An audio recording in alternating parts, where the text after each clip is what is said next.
네, 오늘 말씀드릴 내용은 절대 손해볼 일 없는 최고의 보청기를 선택하는 5가지 방법에 대해서 설명을 드리려고 해요. 기본적으로 보청기를 성공적으로 진행하시려면은 보청기를 이제 상담해드리는 사람, 그리고 보청기 제품이 필요한데 사실은 제품보다는 사람이 조금 더 중요합니다. 이 비율을 보면은 한 6대 4 뭐 이 정도로 볼 수 있는데요. 오늘은 어떤 제품을 선택하면 좋을지에 대해서 먼저 말씀을 드리려고 합니다. 첫 번째는 보청기 브랜드는 무조건 빅5 안에서 선택하시면 크게 문제가 되지 않아요. 올해 요 지반토스하고 그 다음에 와이덱스라는 회사가 합병을 하면서 빅6가 이제 빅5로 바뀌게 됐는데요. 이게 이제 개별 브랜드가 아니라 전체 그룹을 얘기하는 겁니다. 이 빅5에 대해서 조금 자세히 보고 싶으신 분들은 상단에 링크를 띄워놓을 테니까 한번 보시면 좋을 것 같고요. 왜 이 빅5에서 해야 되냐면은 전 세계 보청기의 95%가 이 빅5 시장에서 나옵니다. 이 빅5 그룹에서 나오기 때문에 뭐 나머지 5%에서 좋은 브랜드가 있을 수는 있지만은 보청기 시장과 기술력 자체를 이 5개 회사가 전체적으로 리드해 간다고 보시면 될 것 같습니다. 그래서 이 빅5 안에서 꼭 제품을 선택을 하시는데 중요한 건 이게 다 그룹으로 돼 있어요. 소노바 그룹, 디멘트 그룹, WS 오디올로지 그룹, GN 그룹, 그 다음에 스타키 그룹 다 그룹으로 되어 있기 때문에 그 안에 추가적인 개별 브랜드들이 있습니다. 그리고 이 브랜드는 메인 브랜드와 서브 브랜드로 많이 이루어져 있는데 서브 브랜드라고 해서 메인 브랜드보다 기술력이 떨어지거나 나쁜 제품이 아닙니다. 그냥 이 그룹에서 어떤 브랜드를 운용하는 전략 때문에 메인과 서브를 운용할 뿐이지 서브 브랜드가 떨어지는 브랜드는 절대로 아니고요. 소노바 그룹 같은 경우는 포낙, 유니트론, 디멘트 같은 경우는 오티콘, 버나폰, WS 오디올로지 같은 경우는 이제 와이덱스하고 시그니아 2개 회사가 합병이 됐죠. 여기 같은 경우는 와이덱스하고 시그니아가 굉장히 독특한 그리고 경쟁력 있는 두 제품이 합병을 한 거고요. 약간 제품 스타일이 좀 틀립니다. 그리고 시그니아는 렉스톤이라는 서브 브랜드를 가지고 있는데 이 2개 회사는 거진 좀 비슷하다고 보시면 될 것 같아요. GN이라는 브랜드는 리사운드하고 벨톤이라는 브랜드를 운영 중에 있고 스타키는 스타키 단일 브랜드로 움직이고 있는데 간혹 스타키 판매사에서 OEM 브랜드로 제품이 나오는 경우가 있습니다. 제품은 OEM이지만은 제조나 이런 부분 전체 다 스타키에서 진행을 하기 때문에 크게 문제가 되지 않는다라고 보셔도 될 것 같고요. 두 번째는 다양한 센터에서 취급하는 품목으로 선택하시는 게 좋습니다. 예를 들어 이제 GN 같은 경우가 이런 경우가 많이 발생하는데요. 통상 GN 리사운드라는 브랜드는 병원에서 판매가 되고요. 벨톤이라는 브랜드는 센터에서 판매가 됩니다. 근데 보청기 시장이 통상 보청기 센터가 90%를 가지고 있고요.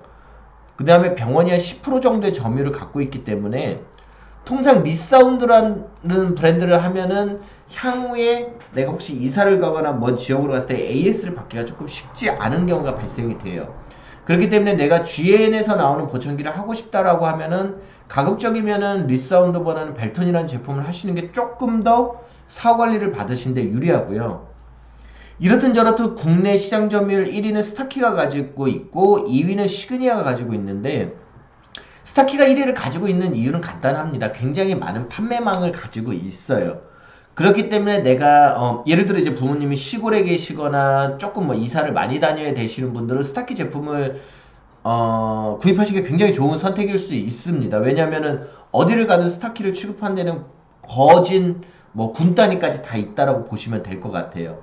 그리고 시그니아 같은 경우는 경상도 쪽에서 굉장히 강한 점유율을 가지고 있는 회사이기 때문에 혹시 경상도 쪽에 계신 분이시라면 시그니아를 선택하시는 게 굉장히 좋은 선택이 됩니다. 사후 관리하시는데 굉장히 편하다는 얘기죠.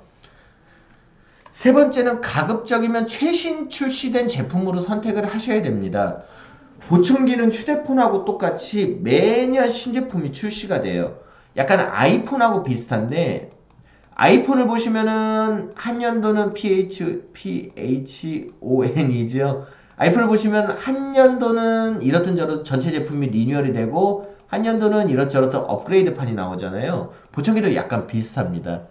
보청기가 매년 신제품이 나올 때마다 보청기 자체가 업그레이드가 되면서 말소리의 명확도나 잡음을 줄여주거나 다양한 상황에서 소리를 잘 듣게 해주는 기능들이 같이 업그레이드가 되기 때문에 가급적이면 같은 가격이면은 신형 제품을 구입하시기가 훨씬 더 소리를 잘 들을 수 있습니다. 또 문제는 뭐냐면은 제품이 이전 제품 라인이라고 해서 굳이 저렴하지가 않아요.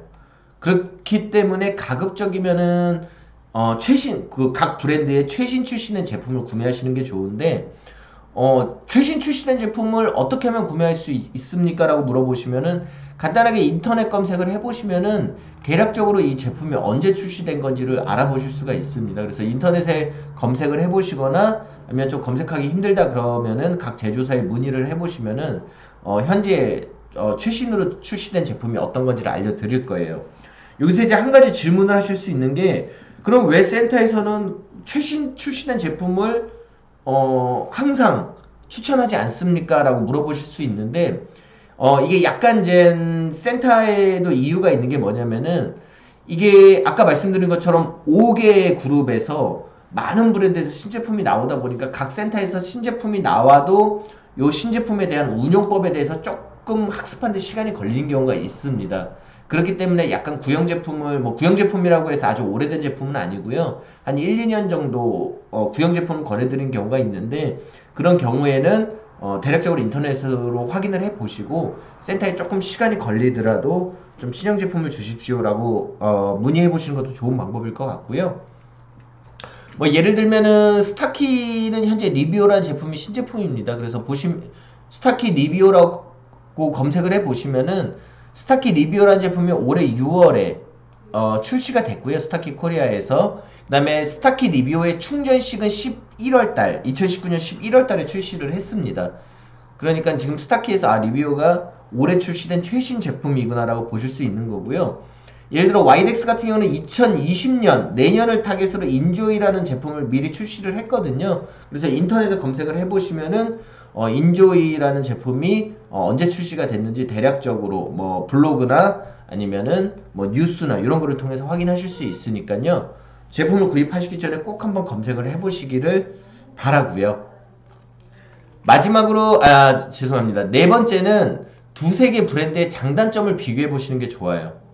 왜냐면은 각 센터에서 주력으로 밀고 있는 제품들이 꼭 한 개씩 있고 서브로 미는 제품들이 있는데 물론 5개 그룹의 수많은 브랜드들을 다 취급하기는 쉽지 않습니다. 그렇지만은 2개에서 3개의 브랜드는 각 센터에서 항상 보유를 하고 있으니까요. 각 제조사마다 어떠한 강점이 있는지 약점이 있는지 상담을 하실 때 물어보시면은 그 부분에 대해서 보청기 전문가분이 설명을 드릴 거고요. 이 2-3개 브랜드를 비교하시면은 좀 더 나에게 맞는 브랜드가 뭔지 감을 잡으실 수 있으세요. 그렇기 때문에 보청기를 구입하러 가셨을 때 100% 추천하는 제품을 받아들이지 마시고 꼭 2개에서 3개 브랜드를 비교하셔가지고 어떤 브랜드가 나에게 맞을지에 대해서 한 번 정도 판단을 해보시면은 좀 더 좋은 보청기를 구입하실 수가 있습니다. 자, 마지막으로는 보청기를 구입하실 때 RIC 타입을 선택하시면은 최고의 선택이 될 수가 있는데요. 보청기는 기본적으로 3가지 타입으로 나옵니다. 첫 번째는 귀속형, 두 번째는 오픈형, 세 번째는 귀걸이형이 나오는데요. 대다수 우리나라에서 보청기를 끼시는 분들은 귀속형을 선호를 합니다. 왜냐하면 노출이 적기 때문인데요. 귀걸이형 같은 경우는 거꾸로 노출이 좀 심하기 때문에 좀 기피하는 현상이 있죠. 근데 오픈형 같은 경우는 귀속형의 어떤 노출이 안 되는 장점과 귀걸이형의 어떤 제품의 튼튼함을 같이 가지고 있는 제품 타입이라고 생각을 하시면 될 것 같습니다. 실제로 착용한 모습을 보셔도 귀속형 같은 게 아예 안 보이는 건 아니고 물론 아예 안 보이게 깊게 들어간 제품도 있지만 계략적으로 약간의 보청기 모습과 요 보청기를 제거하기 위한 그 제거 손잡이가 보이는 경우가 일반적이고요. RIC 같은 경우는 귀 안에 들어가는 이 얇은 선이 보이는 경우가 일반적입니다. 이 뒤에 이렇게 이제 본체가 들어가 있는데요. 본체 사이즈가 굉장히 작기 때문에 그렇게 잘 보이지 않습니다. 특히 이제 여성분 같은 경우는 옆에 이제 머리카락이 있기 때문에 여성분 같은 경우는 거의 노출이 없다라고 보셔도 될 것 같고요. 마지막으로 이제 귀걸이형 같은 경우는 조금 요 몸체 사이즈가 있기 때문에 노출이 조금 된다라고 보시면 될 것 같아요. 이렇든 저렇든 귀속형이 가장 노출이 안 됨에도 불구하고 RIC 점유율이 지금 현재 전 세계적으로 80%가 넘어가고 있는데요. 작년까지는 이제 70%였어요. 그 이유가 뭐냐면은 보청기, 요즘 나오는 보청기의 최신 기능들이 RIC 타입에 많이 몰빵이 되어 있습니다. 뭐 예를 들어 충전이라든지 스트리밍이라든지 방수 기능들이 RIC에 많이 몰빵이 되어 있어요. 그 이유는 뭐냐면은 실제로 요 RIC 뒤에 있는 요 몸체 부분은 한 번에 설계를 해서 만들 수가 있는데, 귓속형 같은 경우는 사람마다 귓구멍이 틀리기 때문에 그때그때마다 요거를 다시 설계해서 부품을 넣어야 됩니다. 그러니까 조금 더 저렴한 가격에 좋은 기능을 넣기에는 RIC가 훨씬 더 유리합니다. 그런데 귀걸이형 같은 경우는 이제 사이즈가 너무 크기 때문에 기피하는 현상이 있죠. 그래서 사이즈도 작고 기능도 좋은 기능도 많이 들어가 있는 RIC 타입을 구입하시면은 좋은 보청기 선택이 될 수 있다고 말씀을 드리는 거고요. 그렇기 때문에 현재 귀속형 제품은 전 세계적으로 점차 하향 추세로 가고 있습니다. 내가 노출이 너무 민감하다, 나는 보청기가 정말 보이지 않았으면 좋겠다라고 판단이 되시면은 어쩔 수 없이 귀속형을 가게 되시지만, 내가 조금 더 좋은 기능에, 조금 더 다양한 기능의 보청기 기능을 써보고 싶다 하시면은 RIC 타입 보청기를 선택하시면은 가장 좋은 선택이 될 수 있습니다.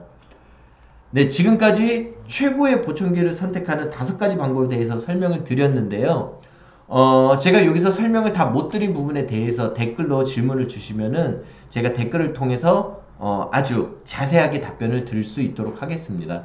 감사드리고요. 앞으로 더욱더 도움이 되는 좋은 컨텐츠로 찾아뵙겠습니다. 감사합니다.